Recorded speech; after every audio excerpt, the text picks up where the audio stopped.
welcome to the Caspian Podcast, the podcast of the Caspian Post, with me, Mark Elliott. Hello and welcome again to the Caspian Podcast. Today we're talking to Kelsey Rice. Kelsey is an assistant professor of history at Berry College, which I gather is in Georgia in the US rather than in the Caucasus, where she teaches Middle Eastern, Soviet and world history. Her current research focuses on the cultural history of Azerbaijan and Iran in the late 19th and early 20th centuries. Quite a speciality. I gather that you have had to learn Azerbaijani in all its different alphabets. You speak Persian as well, and even did a little bit of Russian. Yes, that's correct. It's what makes Azerbaijan so interesting is that it's a crossroads of cultures and history, and so that also makes studying it challenging. And the Azerbaijani language has evolved quite a bit, and especially was evolving in the period I researched. So for those who don't know, Azerbaijani, when it became a written language, was written in the Perso-Arabic script, following conquest by the Arab Empire. And so it was written in that script until the early 20th century, around 1918, the Azerbaijan Democratic Republic started the movement towards shifting over to a modified Latin alphabet, which that idea was first formed in the late 19th century. For anyone who knows Turkic languages, the Arabic script is very poorly suited for Turkic languages because the soul of a Turkic language is vowel harmony. And the Perso-Arabic script does not include all vowels in the script. So it was always poorly suited. And so there were reformers, the notable one being Mirza Fatali Akhundov, who advocated for moving over to a Latin script. So starting in 1920, really, you have a Latin alphabet that's modified. Kelsey, can I say, someone has told me that it was actually the Azerbaijanis who first came up with the way of Latinizing a Turkic language, and that preceded Turkey itself. Yes, so the first person to really advocate for that was this ethnically Azerbaijani intellectual named Mirza Fatali Akhundov or Akhundzadeh. He kind of went by both, who was a Azerbaijani intellectual who spent most of his adult life in Tbilisi working for the Russian government. What year did he die? He died in the early 1900s, I think 1900. Yeah, wasn't he? 1897 maybe. He lived based in Sheki originally, and I'm sure that we got the house of. Yes, he was born in Sheki. He spent his childhood moving around. He spent some time in northern Iran, but he started out in a clerical career, but he abandoned that for secular studies and ended up working for the Russian government as a translator in Tbilisi, where he met all sorts of people and started reading European scholars in Russia that had been translated into Russian. So he's famous as a playwright. And so he was a big advocate of switching the alphabet over to the Latin script, the argument being that the Latin script was being much better suited would help increase literacy. The idea being the Arabic script was really hard to learn, yes, and again poorly suited to the grammar. And so if the language was switched over to the Latin alphabet, it would be much easier to teach it to children. And so he advocated this. He actually traveled to the Ottoman Empire and promoted the transition to the Latin alphabet to Ottoman officials. So the idea really started with Akhundov. Wow. Okay. That's a superb introduction. But for you as a historian, you have to become not only a historian and a linguist, but a multi-linguist to deal with this. I mean, did you know what you were getting into when you started in this field?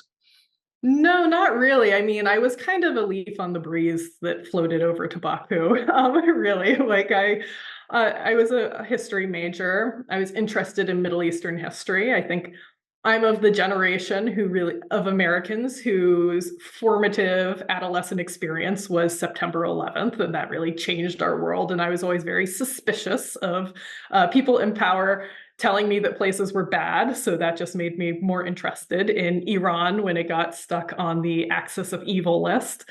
Um, and so I happened to have a professor who did research in Azerbaijan, and she told me, Kelsey, you'll never go to Iran in the current political climate, but you could go to Azerbaijan, so you should go to Azerbaijan. And so I did, because of course, the second formative experience coming into adulthood was the 2008 financial crisis. So as I was graduating from college, it's not like there were jobs to be had. So why not move to Baku and learn Azerbaijani and teach English? Yeah. So that's kind of how I got there. And I suppose Azerbaijan at that point was that almost pivotal moment, wasn't it, where Azerbaijan, the oil money had just started to flow, but it was still undiscovered in a strange sort of way. I mean, I've been writing about Azerbaijan since the 90s, but I remember between my first and third editions, I had a map where pretty much nothing had changed. And then thereafter, every year, pretty much every town had changed entirely. But yeah. My personal experience of Iran was very similar. I got interested in this area because, being a lot older than you, I remember in the 70s, everyone said how wonderfully friendly Iran was. And then suddenly, 79, it was this terrible, scary, weird place. And so I ended up going just after the revolution, just to have a look around as a tourist. And it's utterly astounded me how these things are, the nuances of these things are not appreciated. So good on you for going with that same motivation. Now, so you've managed to handle all these languages, but and it's very, very interesting reading your stuff about how also the essence of language and the essence of drama, in fact, in one of your pieces, it's sort of how Azerbaijan finds its place in the world. If that seems to be one of the themes here, and to some extent, there's this positioning of Azerbaijan as European, and yet you're also saying, well, like, for example, the Azerbaijani opera, which is bringing in Turkic forms, and it also has links with an Iranian Taziye theatre, which I must confess I didn't know anything about. So could you, I probably haven't made a very good question out of that, but I see where you're going with it. So I think the period I study, so after I moved to Azerbaijan, it was initially all this very surreptitious attempt to learn Persian. But as soon as I started learning Azerbaijani, and living in Baku, where there's all these vestiges of the late 19th, early 20th century cultural figures. There's statues and street names, and you can tell that there's a really important memory there for Azerbaijanis. And so as I started to learn about these people, like the opera composer Uzeyir Hajibeyov, the various playwrights and actors like Hüseyin Arablinsky, Hüseyin Gulu-Sorabsky, Ali Mardan Hakverdiyev, I started to get really interested in Azerbaijani history specifically, and dedicate myself to learning Azerbaijani better. And so when I looked at the cultural history here, what you really do have is this was a region that was a fairly late acquisition by the Russian Empire. It was the complete conquest of the Southern Caucasus ended in 1828 with the Treaty of Turkmenchai. And but it became integrated into the Russian Empire, and via the Russian Empire, Azerbaijani intellectuals who learned Russian had access to Russian intellectuals, but even more so European intellectuals who had been translated into Russian, so French especially, and English. They were writing about Molière for theater. They were writing about John Stuart Mills and what that meant for government.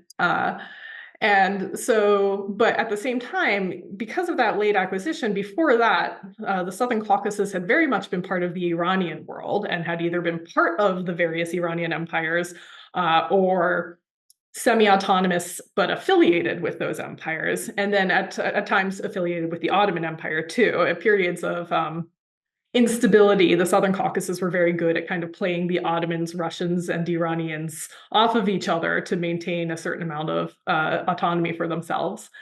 And so going into the late 19th century, when you get this oil boom that hits Baku and this injection of wealth, Azerbaijani reformers were really able to position themselves as, for the whole Muslim world, the kind of window into Europe. But they were not interested in simply mimicking Europe, right? There was a cultural pride there where they were saying, like, look, there's obviously things that are of value coming out of the West. The whole of the Middle East is either being actively conquered by or influenced against their will by the West. So there's things to learn here, power to be had from the knowledge systems that come out of the West, but at the same time, a great deal of value within our own culture. So Azerbaijani cultural experimentation always was a one of adaptation, where they were taking things like opera and taking things like benevolent societies, right, charitable organizations, and saying, like, these are really valuable, but we're going to do it in our way. So Azerbaijani opera uses mugam, the classical Azerbaijani singing style, and will use Azerbaijani music is modal. It's not in the 12-tone scale, so use those modes in the compositions to create something uniquely Azerbaijani that is also, offering up Azerbaijan to get them to a level where there's a scholar of Ottoman history named Keith Wattenpaugh who refers to it as kind of noble competition, right? Where you're bringing yourself up to the level where you can say, we see your art form, and then and we raise you. This is our art form that is able to meet you on that same level. And there's definitely, I mean, you still feel the enormous pride in Azerbaijan of these figures who really were sort of ahead of their time, weren't they? Mm-hmm. But in your work, I think, again, very interestingly, you point out how initially this was a force for progress more generally, but then you've got the brief period of Azerbaijani independence, and then later it subsumed in the Soviet Union. So then we have these Azerbaijani troops going out. I think you call them, possibly partly at least, tools of Sovietization. Mm-hmm. So do you feel that they felt hijacked, or you just felt that this was the best way that they could of spreading some pretty cool stuff anyway, but that they had to deal with the Soviet umbrella? So yeah, with Sovietization, you had a lot of mixed reactions, which were, I mean, a lot of the figures I looked at fled. A lot of them moved to Europe or to Iran, and became really important actual cultural figures in Iranian history, which is something that's very understudied. So a lot of them left.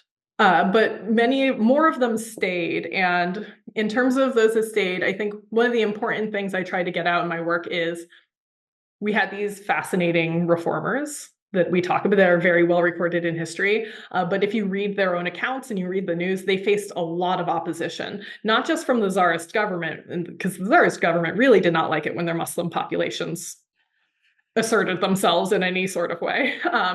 But you also local opposition from their own communities that they were trying to promote these ideas of progress to. Not everybody was on the same page politically. And so there was a lot of violence in this process. There was a lot of violent opposition to the theater, to educating girls, and many of the other projects. And so when the Bolsheviks came in, a lot of these reformers wholeheartedly embraced the revolution as a way to finally have state power behind the reforms that they wanted. And this is something that the historian of Central Asia, Adib Khalid, talks about, Adib Khalid, where he talks about the fact that Sovietization wasn't just a top-down process where the Bolsheviks came in from Moscow and Petersburg and imposed communism and reform. It was very much a collaborative process because the Bolsheviks from the outside didn't know the local context, but they were trying to spread the revolution. And part of the revolution was initially, now Stalin will change this because he was such a Russian chauvinist, despite not himself being Russian. But under Lenin, there really was this idea that that Russian dominance had to be undermined. And one of the ways to undermine that Russian dominance was to raise up these minority nationalities, especially what were labeled backwards nationalities, which all of the Muslim populations were labeled backwards nationalities, to bring them up and to promote them so that they could be equal participants in the revolution, which meant they needed local collaborators. And who was there to be the local collaborators but these reformers from the late 19th, early 20th century who had been so frustrated by the barriers they faced under the Tsarist authorities and from their own religious authorities and from their own local elites who didn't get on board with progress. So a lot of them totally embraced Bolshevism. And I think, one interesting thing I liked in your piece, you were saying how on the Mullah Nasruddin magazine, which if any of our listeners don't know, you really should look at. It's the satirical magazine, which again went through several phases. But one of their covers, I think you were saying in one of the early covers, had the religious authorities dancing with joy when the Tagiev theatre burnt down, because it sort of symbolically initially perhaps the religious authorities against the reformers more than a political thing in against the Russian imperial. Now, you had offered me a very interesting opportunity that you might try to paint for us a portrait of rather, we looked a lot, people know a lot about the reformers and the political figures, but people in daily life, how was daily life? And maybe you could give us sort of two portraits. First of all, like before World War I and before Azerbaijani independence. At that stage, did people even have a sense of Azerbaijan as an entity? Or because we're looking back into imperial times where statehood was much more nebulous. If you could talk us through that, because I know you've read a lot about this. Yeah, so I will start with the challenge of the name Azerbaijan, which is still a contentious thing for many Iranians who live in Iranian Azerbaijan, which is the period I say we're saying Azerbaijani right now, and I'm referring to people Azerbaijani, and we're doing that for the sake of clarity, because we have to explain where these people were from and what their identity would come to be and what language they were speaking. But in the late 19th and early 20th century, if you said Azerbaijan, you were probably talking about northern Iran, right? If you look at the map of Iran, Iran kind of looks like a cat, and Azerbaijan is the cat head. And that is lovely. That's the heart of historical Azerbaijan, with like Tabriz and Erdebil being the two big Azerbaijani cities. And what is today the Republic of Azerbaijan was the northern kind of outreaches of Azerbaijan, and Baku being a very small settlement for most of history. And so when I look at my documents, the people I'm reading about, they aren't referring to it as Azerbaijani opera or Azerbaijani theater. They're calling it Muslim theater for the most part. And there's a few things causing that. One is that that's how the Russian authorities thought. They really labeled people according to religion versus ethnicity. And so Muslims are Muslims. And according to the Russian authorities, all Muslims spoke Tatar. Yes, yeah, and that's a confusing thing, isn't it? When you're looking through historical sources, what people mean by Tatar. Yeah, because now we have Tatar is a specific language spoken by the Tatars who live in the Volga-Ural region, which is really in the Russian heartland, and in the Crimean Peninsula. So when you're reading about the Azerbaijani language, they understand they don't speak Tatar, and they generally don't say they speak Tatar, but they don't say they speak Azerbaijani. They would say, there are a few things they would say. Most often they just said Anadili, which means mother tongue. And so they understand, this is our specific language, and it's a Turkic language, but it's our specific Turkic language. Sometimes they would just say Musulmanja, which means the Muslim language, which is our local, us, the Muslims of this region, this is our language. And then sometimes they would call it Turk. Turkic more often, especially because Azerbaijani was very mutually intelligible with Ottoman. Not the same, but very mutually intelligible with Ottoman Turkish. And so sorry, go on. Yeah. Oh, sorry. So I was going to say, when I write my articles, I always say I refer to the Azerbaijani language, and then I have to put a footnote explaining, I know that it was not called the Azerbaijani language at the time, but for the sake of clarity, we're going to call it the Azerbaijani language because that's the language it's going to be. That's what it's going to be called. And I can't call it Tatar. No, exactly. And I think even more controversially, but I've also noticed when looking through much older sources, 15th and 16th century sources about the Caucasus, there is this tendency to talk about either Turks or Tatars as basically Azerbaijanis, but also talk about Armenians as any Christian they happen to encounter. And again, that gets twisted as well, because that's not to say they weren't Armenian, but it also encompassed a lot of other Christian groups, because people they didn't necessarily speak those languages. And I think these are very interesting and points that make your job all the more complicated, as if the language wasn't enough.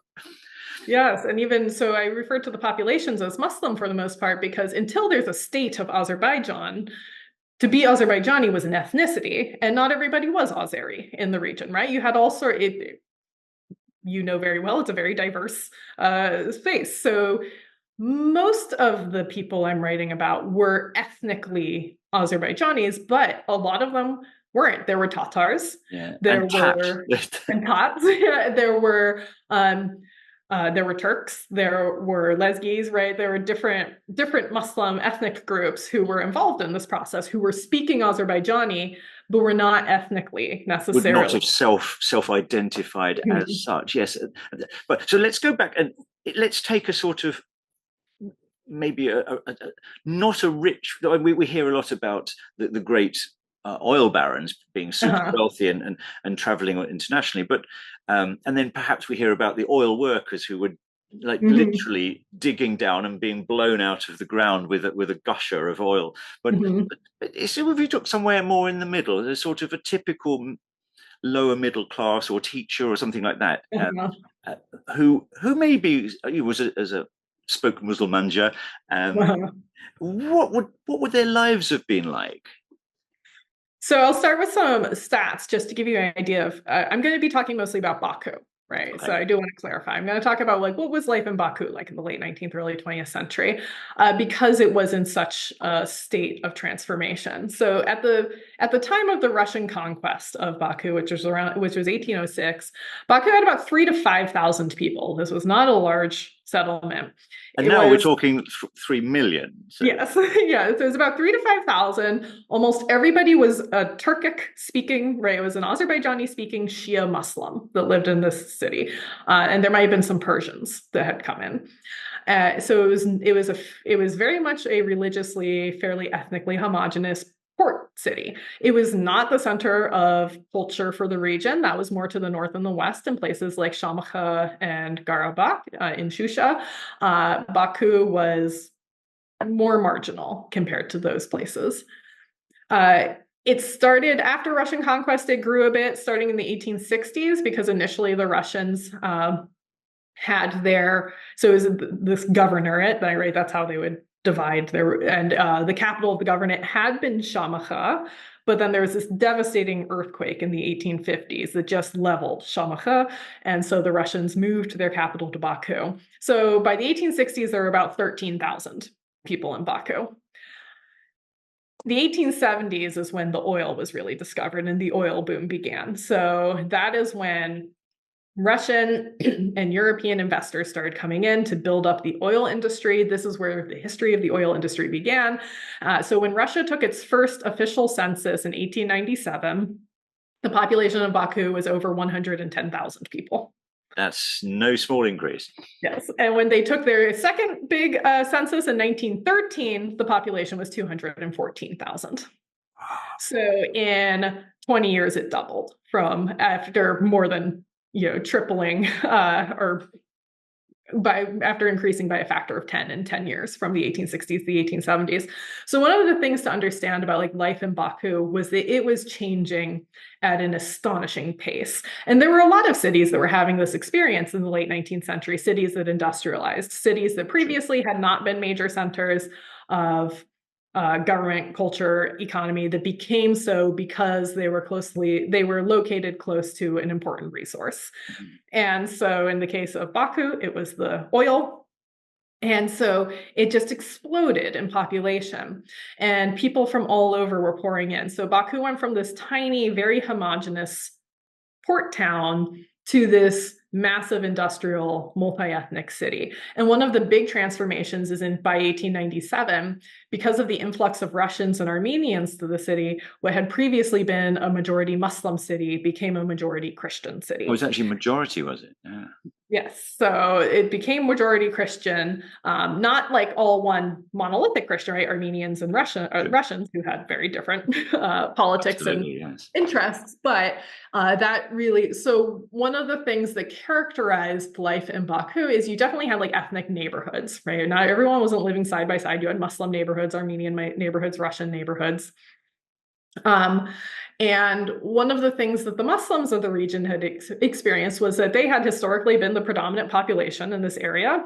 And all of a sudden, this immense amount of wealth came into the area, but for the most part, the Muslim population did not enjoy access to this wealth. The oil barons tended to be Russian, German, Jewish, and Armenian. And there were only a handful of Azerbaijanis who... Oh, okay, because they're very celebrated now, but one... Very celebrated, but they were very much in the minority. You know, okay. You know the names, right? Zainal Abdin Tagiev, Musa Nagiev, Murtuza Mukhtarov. It's really like you can name them on one hand, essentially, is how many... Well, it's true, because, I mean, you see their mansions and they're still major facets of the city today. And I suppose... I perhaps stupidly, I just assumed that they were the main ones, and but in fact, there's a whole raft of others. Yes, and they all associated with each other. Once you made it to that level, your specific ethnic identity wasn't necessarily important. Yes. Although the Muslim industrialists certainly patronized the Muslim reformers.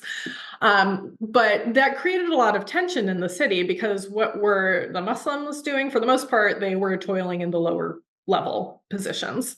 But because of the growing city, it was also bringing people, enterprising people who were seeking new economic opportunities. So in terms of like who was in the middle, a lot of them were teachers. The Russian Empire never had a great educational system, but there was modest increases in access to education and literacy throughout the empire in the late 19th century. And they had created essentially a Muslim department in a pedagogical school in Gori, Georgia. So there was the Muslim pedagogical, there was the Gori Pedagogical Seminary in Gori, hometown of Stalin, Gori, Georgia. And there was a Muslim department specifically to train Muslims to be teachers. And so the young men who went there learned Russian. Well, they probably knew Russian before, but they were trained in Russian, and they also they learned things like classical music. So the great composer Uzair Hajibeyov went to the Gori Pedagogical Seminary, and that's where he learned how to play the violin and was introduced to the 12-tone scale. And things like that. So you had young men who were coming into Baku to work as teachers. And then when they got to Baku and, took a look at the landscape, especially after the Russian Revolution of 1905, which really loosened censorship, they started getting involved in other endeavors like becoming journalists and starting theater troupes, things like that. And then you also had a lot of shopkeepers, right? You had a bazaar, you had a lot of people owning shops and working in just small trade that way. And so that's where you have a lot of the people who weren't necessarily toiling in complete abject poverty, who were living in the Muslim quarters of the city, working in these various careers, owning stalls in the bazaar. And that's so if you were, I mean, I get that the Gori school was very much prominent, and in fact, a lot of the people that went on to be the revolutionaries ran the Democratic Republic after 1918 were often drawing from that experience. But was that just literally one pedagogical school? I mean, or were there teachers just teaching Musulmanja, like coming up with a much more less not all of them. So some of them just were, I mean, a lot of them came from religious families because those were the literate people. So a lot of these, I think a lot of times, because of the legacy of Soviet ideology in scholarship on Azerbaijan. I think a lot of historians often divide, like you had your like reformers, and they were secular. And then you had your mullahs, and they were and religious figures, and they were in opposition to the reformers. But really there was a lot of overlap, which a lot of these reformers were children of mullahs who tended to be more educated. And there were reformist mullahs in the progressive camp. And so there were plenty who they were literate because their fathers were clerics. So you might have people coming up through the madrasas, and yes, and those people would be somewhere in the middle. They're the swing vote. Yeah, exactly. And then you had a few who really made it, who went to university, like 4-year universities in Russia. You had a few who went to Moscow and Petersburg and Odessa and Kyiv, and like got degrees at some of the top universities. They were a minority, but they were there. Nariman Narimanov's the famous example, right? He went to medical school in Odessa.